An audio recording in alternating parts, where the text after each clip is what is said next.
ready to go. Here we go. Where's my water? Silent. Oh, son of a bitch. Ow. That was my knee. God damn it. Okay, Klaus. You ready? Let's do it. Have you ever wondered how 12 simple words can protect thousands, millions, or even billions of dollars in Bitcoin? Today, I'm going to show you the secret behind how Bitcoin wallets really work and why those 12 words may be the most important thing you ever write down. Hey everyone, welcome back to Sovereign Money. Today we're getting into something that every Bitcoiner needs to understand, but most people never really learn: how your wallet works behind the scenes. And because this is a Bitcoin basics video, I'm going to try to keep it simple. This is a very complex subject, and to make it simple is a big challenge. So I'm going to keep it limited to what you actually need to know to help keep your Bitcoin as safe as possible. By the end of this video, you'll understand what actually happens when you set up a wallet, how those 12 words control unlimited Bitcoin addresses, and why this system is so incredibly secure. Well, let's start with the first thing I promised to explain. Exactly what happens when you set up a wallet. When you set up a wallet, something fascinating happens that most people don't see. Your wallet just doesn't pick 12 random words from the dictionary. Instead, there's a precise process happening behind the scenes. First, your wallet generates pure randomness. Imagine flipping a coin 128 times and recording each result, except your wallet uses much more sophisticated randomness that's practically impossible to predict. This randomness then gets converted into a string of words using a special list of exactly 2,048 different words. And that's called the BIP 39 word list. Why exactly 2,048 words? Because computers work in the power of 2, and 2,048 equals 2 to the power of 11. This means each word can represent exactly 11 bits of computer data. And when you have 12 words, that gives you exactly 132 bits of total data. 12 times 11 is 132, which is the perfect amount for Bitcoin's security math. That is 128 bits of randomness plus 4 bits of error checking at the end. And here's something pretty cool. That last word, the 12th word, isn't completely random. It contains a special mathematical checksum. This means if you make a typo when entering your words later on, your wallet will know something's wrong and won't accidentally create a new wallet with a balance of 0. This is also why you can't just pick 12 random words from the BIP 39 word list. The math has to be exactly right. And that's also why the order of the words is critical. Changing the sequence even slightly creates a completely different Bitcoin wallet with different Bitcoin addresses. So that's what happens when you press the Setup Wallet button. Your device creates true randomness, converts it to 12 words from a special list, and adds mathematical error checking at the end. So what are these words exactly? Together they're called a mnemonic phrase technically, but most people refer to it as a seed phrase. And they're essentially the master key to your entire Bitcoin universe. Think of it like having a magic phrase that can unlock thousands of different safety deposit boxes, each potentially containing some of your Bitcoin. And here's what's really important to understand. When people say not your keys, not your coins, they're talking about control over this mnemonic phrase or these 12 words. If you don't control these 12 words, you don't really own your Bitcoin. Now, your wallet can't actually use those 12 words directly to send Bitcoin. They're the human-readable format of a giant number, but Bitcoin needs something more technical than those 12 words. So your wallet has to transform them. Your wallet takes those 12 words and runs them through a mathematical process that creates what's called a master extended key. Basically, a long string of letters and numbers. Think of it like translating your words from English into a special computer language that can actually be used to generate Bitcoin addresses, which is really kind of the end goal. This master key becomes the trunk, if you will, of the Bitcoin family tree. Everything else in your wallet branches out from it in a very organized way. Your wallet also creates what's called a master fingerprint. It's a short 8-character identifier, sort of like this, that's mathematically derived from your master extended key. Think of it like a shortened version or a nickname for your master key that acts like an ID tag for your specific wallet, sort of like a license plate on a car. This fingerprint helps ensure that when you're working with different parts of your wallet, everything belongs to the same master key. And that organization is crucial for both security and privacy. All right, now let's tackle the second promise, how those 12 words can control unlimited Bitcoin addresses. So we talked about how the 12 words are made and that master extended key. And now we need to talk about the path system of your Bitcoin wallet, or the derivation path. This is when it gets a little tricky. So I created a workflow diagram to try to help explain the process. Let's head over to that and take a look. Okay, I got the workflow up next to me over there, I think. And as you can see, it's sort of like a little family tree here, and it's got all kinds of branches. But the main branch, or the main trunk, is this part up at the top, right here. And it starts here with the 12 or 24 word seed phrase: pink pigeon egg, native rabbit tail, ugly uncle, sad salmon, eager buffalo. I made that up. Send all your Bitcoin to that wallet, by the way. And that generates what's called a BIP39 seed using a BIP39 algorithm. And through PBKDF2 plus salt technology, that's a type of encryption. Technically, it's a key derivation function. That's what the KDF stands for. That develops a big, long number. And that number is used to generate the master extended key. And that's what we went through just a minute ago, which is the root of the entire wallet tree, or the trunk, really, not the root. And it looks like this: ZPRV, etc. It's a very long number, but it starts with a unique prefix based on some settings in the wallet. And that is represented in the derivation path at the master level, because it's a master extended key. It's represented right here on the derivation path of your wallet. And the derivation path is sort of like directions for your wallet. You select that when you set up your wallet. You tell it whether you want SegWit, native SegWit, or Taproot. And in doing so, you're telling it what derivation path to use to set up the wallet. And that derivation path structure is set up like this. And it's set up in a hierarchical fashion. Sorry, that's a tough word to say. Hierarchical. That is, it starts with the master, and then a lower level, a lower level, a lower level, lower. In doing so, it acts like a tree. In this case, an upside down tree with the leaves, branches at the bottom, and the trunk at the top. The first level of the tree is the master extended key, and then the second level is the purpose. And let's go back over here. That is where the selection of the type of wallet, that is SegWit, native SegWit, Taproot, comes into play. Each of those types of wallets has a special number associated with it, and that is the purpose level of the wallet. Okay, so 84 is SegWit, 44 is a legacy wallet, not used very often, and 84 is actually native SegWit, which has lower fees and is sort of the broadly accepted standard at the moment. And Taproot is coming.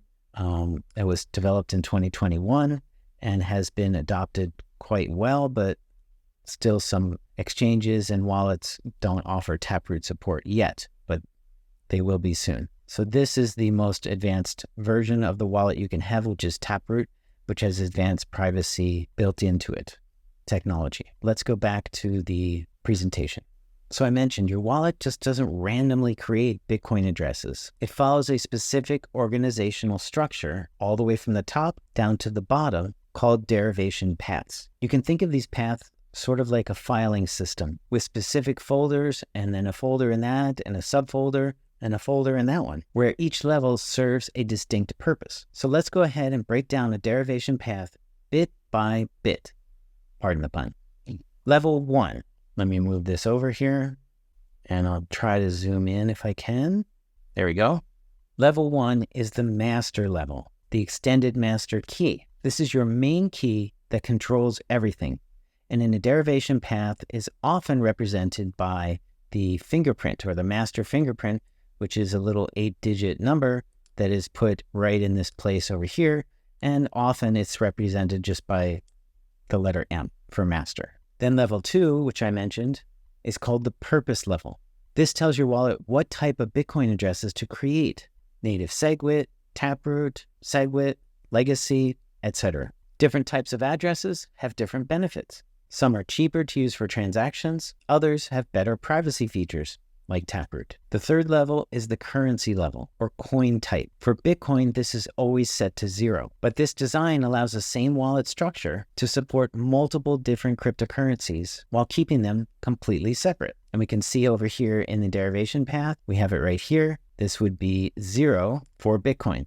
This would be 80, this is hard to draw here, 84 for native SegWit. So we've got M84 and then this little prime symbol, and then we've got 0 with the little prime symbol, and then we have another level here called the account level. The account level is like creating different bank accounts within the same wallet, or different bank accounts within the same bank, sort of like checking, savings 1, savings 2. You're still in the same bank, but you have different accounts. You might have one Bitcoin account for personal spending, another for business activities, and another for long-term savings. Each account is completely separate, but can be restored from the same 12-word mnemonic phrase. And for the next level, we have chain.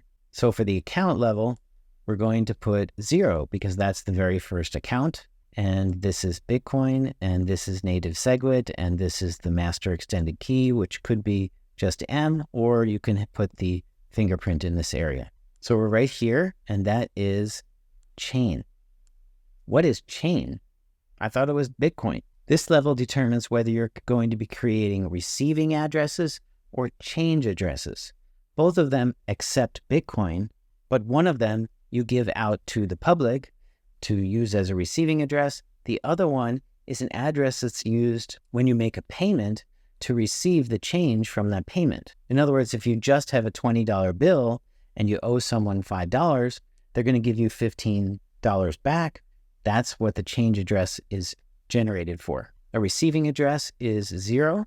A change address is a 1 in this spot. And the very last position, level 6, is your address index. This final level creates the actual final Bitcoin address that you can use to receive Bitcoin. And the first address number is, you guessed it, 0. So let's look at this final full derivation path right here. We start with the master key. We use native SegWit as the type of wallet we're creating. Then we select the Bitcoin cryptocurrency with the 0. And then we're using the first account, which is our personal account, and that's the 0 account. And then we're using the receiving addresses right here. This is not a change address. A change address would be 1. And then we're also using the first address index in the wallet. And then this goes to infinity. Really, there is no mathematical limit to the number of addresses that can be created in a wallet. This might seem really complicated, but it's actually brilliant for several reasons that really benefit you. First, privacy. Each transaction can and should use a completely different address, making it much harder for anyone to actually track your spending or estimate how much Bitcoin you really own. Secondly, organization. You can have completely separate financial identities within the same wallet. Your business transactions stay separate from personal spending, all while being backed up by the same 12 words. And third is security. Even if somehow someone discovers one of your Bitcoin addresses, they can't figure out your other addresses or work backwards to compromise your master key. The mathematical barriers prevent this. It's sort of like mixing paint colors. You can easily mix blue and yellow to get green, but if someone is presented with green paint, they can't really tell what colors were used to create it and how much of each. Your wallet can derive addresses from your master key going down the hierarchy, but no one can work backwards from an address to figure out your master key. Now let's see how all this organization comes together when you actually want to use your Bitcoin. When you decide to send Bitcoin, your wallet needs to prove that you own that Bitcoin at that address. It does this by following those derivation paths that we just discussed. Your wallet starts with your master key and follows the exact mathematical path to generate the private key for whichever address contains the Bitcoin that you want to spend. Once it has the right private key, your wallet takes the transaction details, like send 0.05 Bitcoin to this address, and uses that specific private key to perform a mathematical calculation on this data. The calculation produces a unique signature that mathematically proves you control that address without revealing the private key itself. Think of it sort of like signing a check, if you remember that. The signature proves it came from you, but someone seeing your signature can't use it to forge other signatures. Maybe that's a bad analogy. The amazing part, your wallet can generate the exact private key it needs on demand, even for addresses you've never used before, all derived from your original 12 words. Let's run through that graphic one more time. From the top, we start at the top with your seed phrase that goes through some mathematical calculations and creates a master extended key, which could be XPRV, ZPRV, TPRV for whatever derivation path you're going to be using, whatever selection you made for your wallet, whether that's native SegWit, Taproot, SegWit, etc. That creates, this master key controls everything. So now we're set with our master key. Then we have the next level, which is purpose. And that is where we tell the wallet what type of derivation path or what type of wallet it's going to be, Taproot, Legacy, SegWit, etc. Let's say we chose the SegWit, it's actually native SegWit, which is 84. And then the next one is we select the coin type, and that's Bitcoin. So we've got 84/0 for Bitcoin right here. And once we've got that set up, we've got separate financial identities between different accounts. And we need to establish what account we're using. We can make it as use 0 for our personal account. We can use 1 for business and 2 for savings. And you can see how the derivation path is different depending on which account you chose. We're going to go with the personal account, and we're going to choose the address purpose, which is the chain type, basically. You can use 1 for change, and you can't select this, or we're going to be looking at the receiving, creating a receiving address. And then that goes through more mathematical calculations to create individual receiving addresses for the native SegWit wallet that start with BC1Q, BC1Q, BC1Q. And you can see that this is the first address, second address, third address, etc. Then for those specific addresses, private keys are generated, 1 per address, and this is a special format. And then digital signatures are created using those private keys to prove ownership for transactions, and we're done. That's the workflow. That's what happens behind the scenes in a Bitcoin wallet. Now for the third and final promise, why this system is so secure. This entire system creates security that is almost impossible to break. Here's why. Your 12 words are chosen from a list of 2,048 words, right? The BIP 39 word list. Choosing 12 words from that list of 2,048 has a bunch of different combinations. That is, you can end up with 12 different words many, many times. How secure is this 12 words?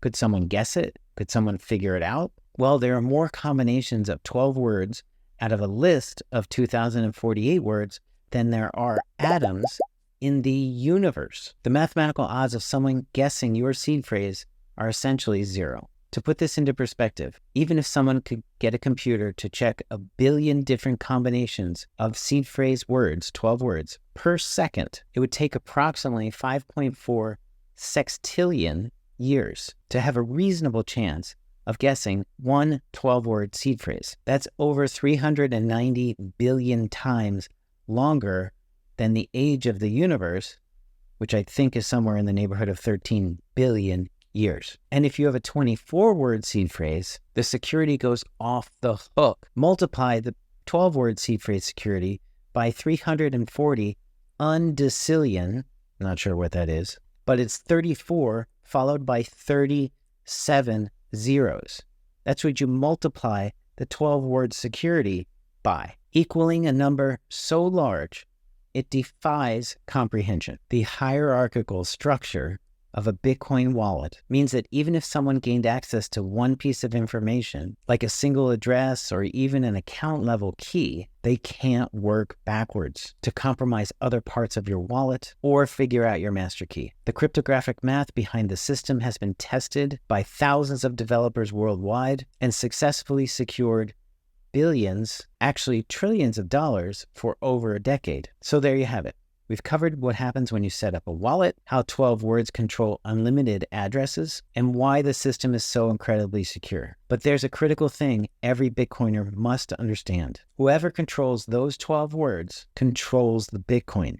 If you store your Bitcoin on an exchange, the exchange controls the keys or the seed phrase. That means they actually control your Bitcoin. If the exchange gets hacked, goes bankrupt, or decides to freeze your account, you could lose everything. But when you have your own wallet with your own seed phrase of 12 or 24 words, you have complete sovereign control. Even if your phone breaks, your computer crashes, or the hardware wallet company goes out of business, you can restore everything you have with those 12 words on any compatible software, and boom, you're back in business. So how do you protect something so powerful and important? Paper might seem safe for the interim, when you write down the words, but it can burn, it can get wet, or simply deteriorate over time. Consider more durable options like metal backup plates. I have a link in the description, and those plates can survive fire, flood, corrosion, and time. And if you do use digital storage of your seed phrase, make sure it's properly encrypted with a strong password that's composed of at least 24 characters, including uppercase, lowercase, numbers, and symbols. Secondly, you might want to consider using a passphrase for your Bitcoin wallet. Many wallets allow you to add an optional passphrase, sometimes called the 13th or the 25th word, on top of your seed phrase. This creates an additional layer of security, so even if someone finds your seed phrase, they still need your passphrase to access your Bitcoin. Just remember, if you forget this passphrase or lose this passphrase,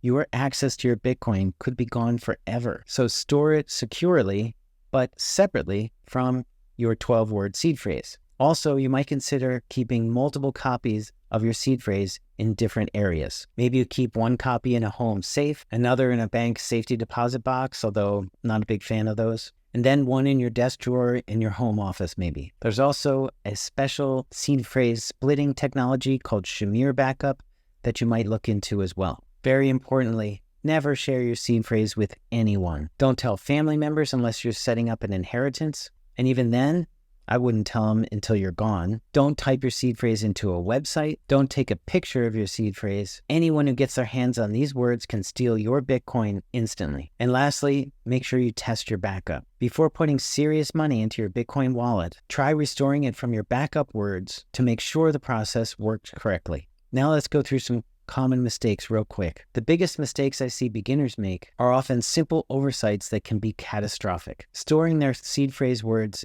digitally without any encryption in their phone's notes app or just on their computer. Both of these devices can be hacked or corrupted. Another mistake you need to avoid is not writing the words down in the correct order. The sequence matters mathematically, so make sure that they're recorded properly. Another mistake I see beginners make is assuming their Bitcoin is safe just because they have an app on their phone. The app is just the interface to the Bitcoin blockchain. Those 12 words are what actually controls your Bitcoin, not the app. And finally, I see beginners making this mistake, not making multiple copies of their backup. Creating one backup copy of your seed phrase is developing basically a single point of failure. If your only copy gets destroyed or lost, your Bitcoin is gone forever. Why does understanding all this even matter? Well, you don't need to become a cryptography expert, but understanding these fundamentals will help you make much better decisions about Bitcoin security. You'll understand why hardware wallets are safer than smartphone applications. They keep your master key isolated from internet-connected devices. You'll know why storing large amounts on exchanges is so risky, because you're trusting them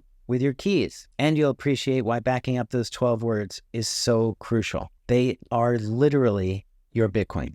In conclusion, Bitcoin wallets might seem like magic, but now you know the mathematics and the science behind the magic. Those 12 words aren't just a backup phrase. They're the root of the entire cryptographic tree that can generate unlimited addresses, maintain perfect organization, and give you complete financial sovereignty. This system puts you in total control of your money. No bank can freeze your account, no government can seize your Bitcoin, and no company can prevent you from sending money anywhere in the world, anytime. But with that awesome power comes responsibility. Treat those 12 words with the respect and security they deserve. So if this video opened your eyes to how Bitcoin wallets really work, hit the like button.